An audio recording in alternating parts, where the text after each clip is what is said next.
Good evening. Welcome to God's Roadmap, episode 22. We're in chapter 4 of my book, God's Roadmap, and really just starting chapter 4. And I was delayed due to some illness in, in Ohio. I got extremely exhausted and, and suffering a little bit from that. But thank goodness I don't have COVID-19, and I'm blessed to be with you this evening, uh, reading Matthew chapter 24 and Revelation chapter 6.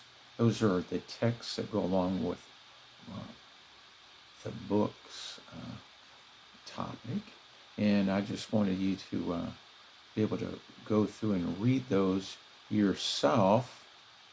And so as I was preparing and just getting my mind straight, the Lord gave me two great resources for this topic that are apart from my book, that may become part of it, because it is a great tool to get you to think about where are we? Where are we in this timeline of the Lord? And so I'm going to open up with the devotional that I read yesterday and wanted to share it with you. And this is from Henry Blackaby. Now, Henry Blackaby, he had really taken ill in just about the year, I would say, 2008 or so.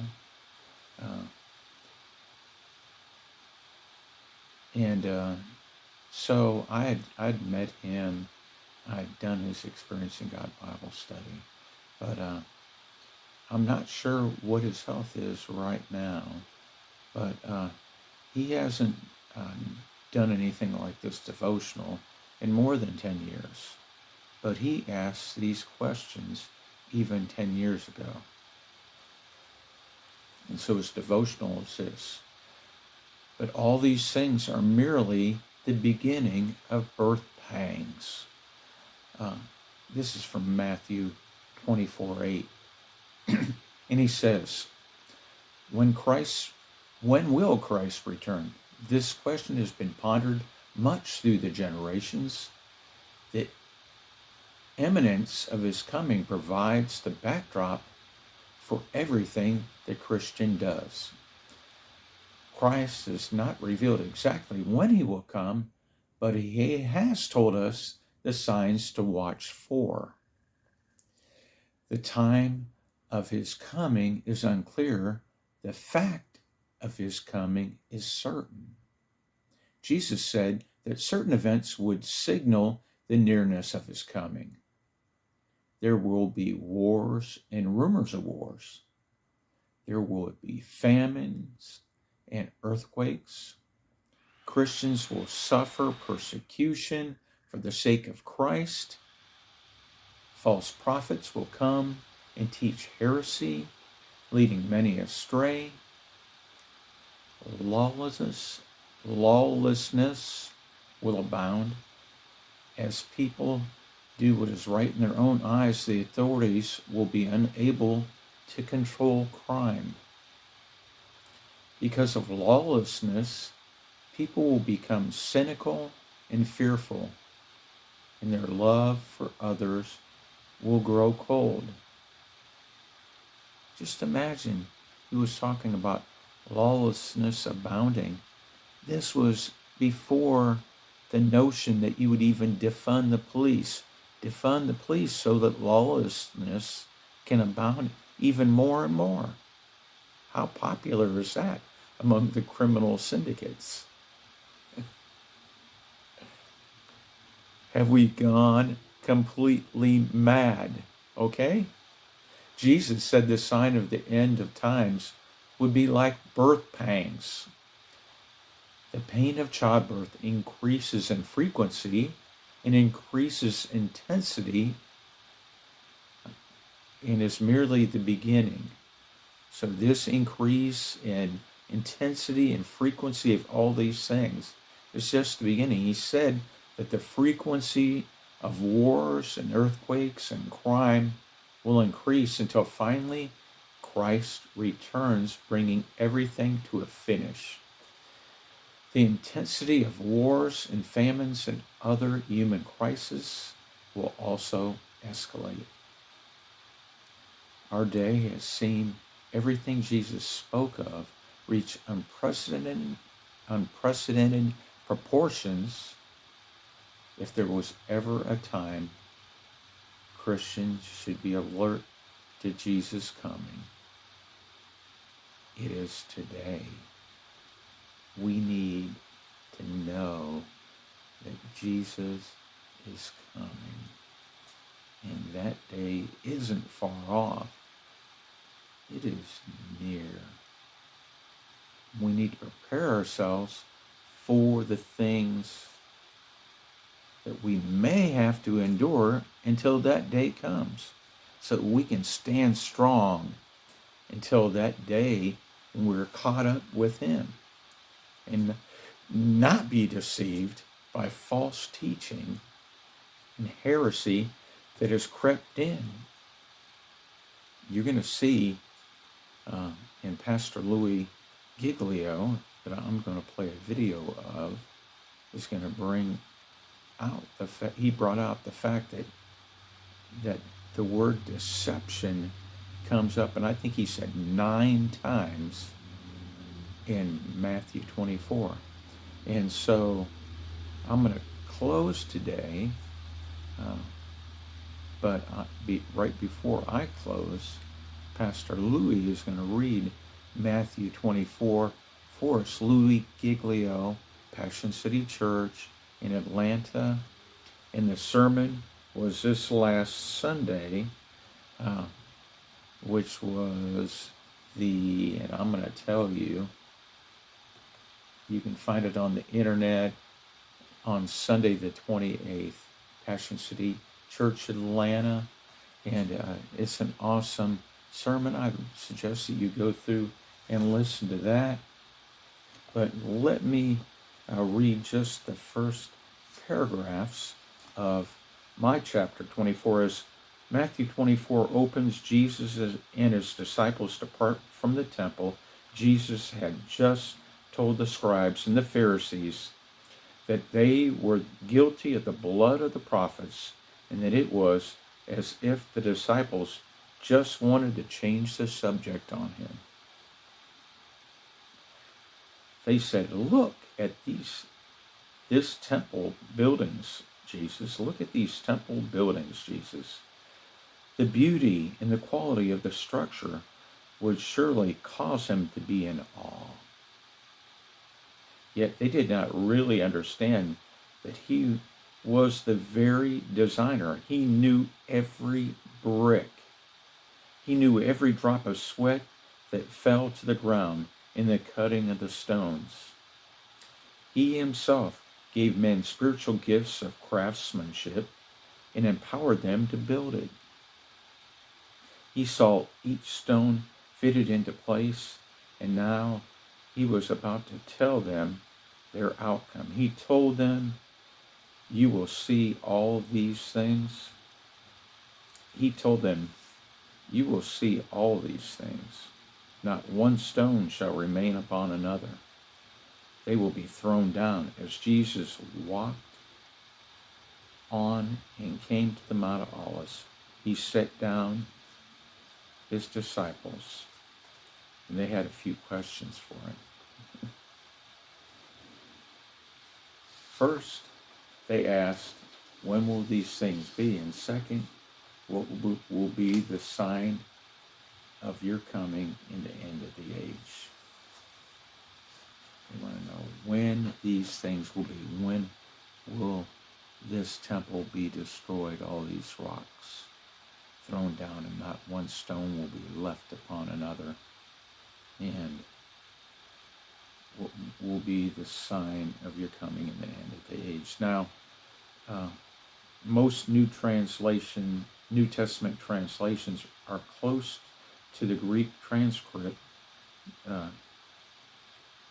which translates the word for word of the original Greek manuscripts. So the new translations follow the original manuscripts almost word for word in the translated version, which was the full completion of the age, the end of the age, or the full completion of this age, which is the church age. Or we'll let the scripture speak for that, but the end of the age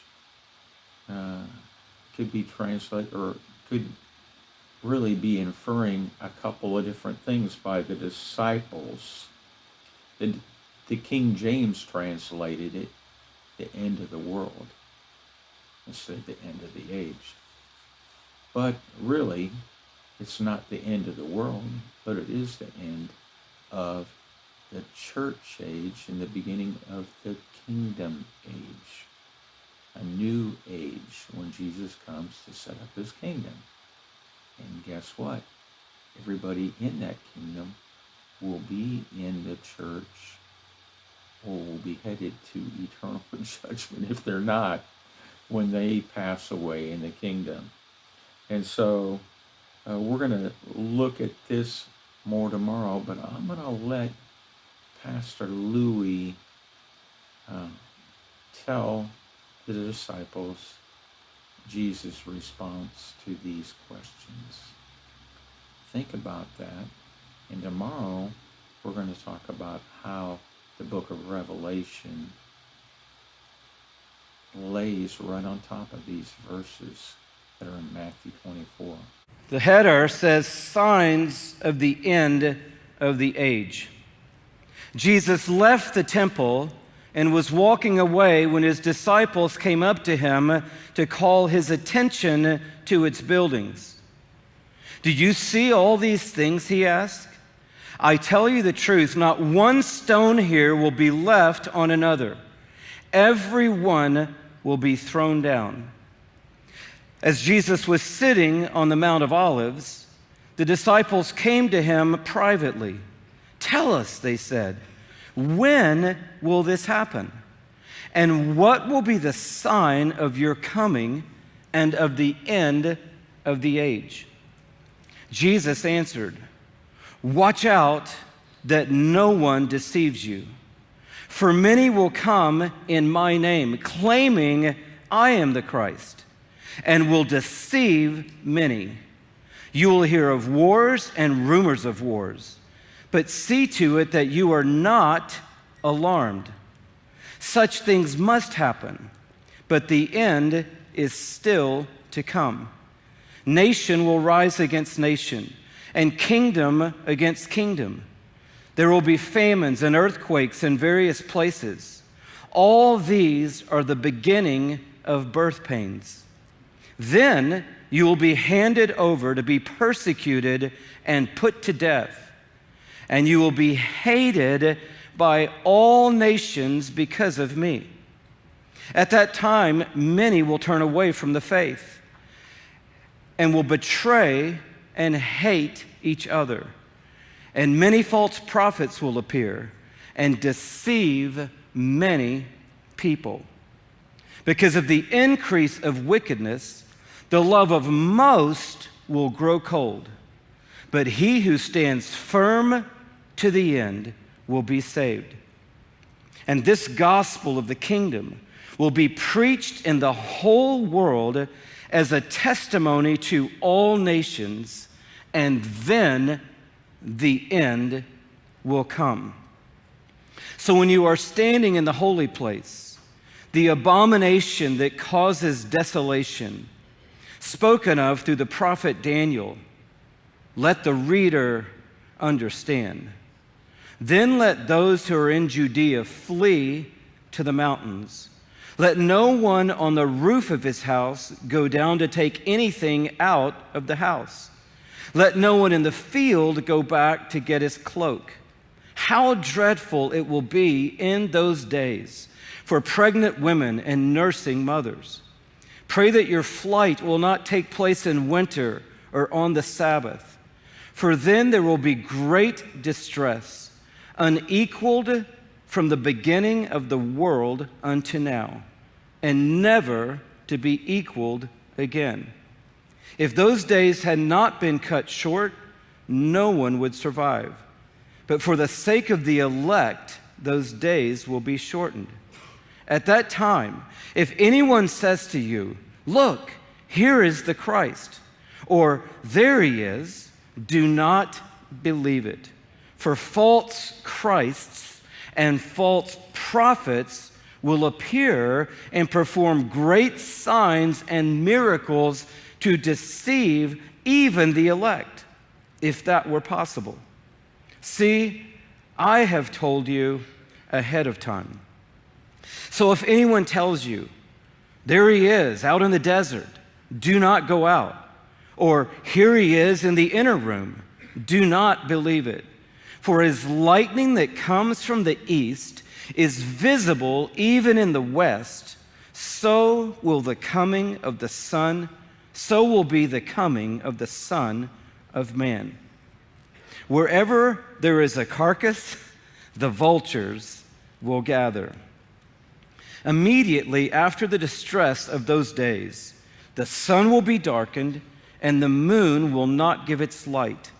The stars will fall from the sky, and the heavenly bodies will be shaken. At that time, the sign of the Son of Man will appear in the sky, and all the nations of the earth will mourn. They will see the Son of Man coming on the clouds of the sky with power and great glory. And he will send his angels with a loud trumpet call, and they will gather his elect from the four winds, from one end of the heavens to the other. Now learn this lesson from the fig tree. As soon as its twigs get tender and its leaves come out, you know that summer is near. Even so, when you see all these things, you know that it is near, right at the door. I tell you the truth, this generation will certainly not pass away until all these things have happened. Heaven and earth will pass away, but my words will never pass away. No one knows about that day or hour, not even the angels in heaven, nor the Son, but only the Father. As it was in the day of Noah, so it will be at the coming of the Son of Man. For in the days before the flood, people were eating and drinking, marrying and giving in marriage, up to the day Noah entered the ark. And they knew nothing about what would happen until the flood came and took them all away. That is how it will be at the coming of the Son of Man. 2 men will be in the field. One will be taken and the other left. 2 women will be grinding with a hand mill. One will be taken and the other left. Therefore, keep watch, because you do not know on what day your Lord will come. But understand this, if the owner of the house had known at what time of night the thief was coming, he would have kept watch and would have never let his house be broken into. So you also must be ready, because the Son of Man will come at an hour when you do not expect him.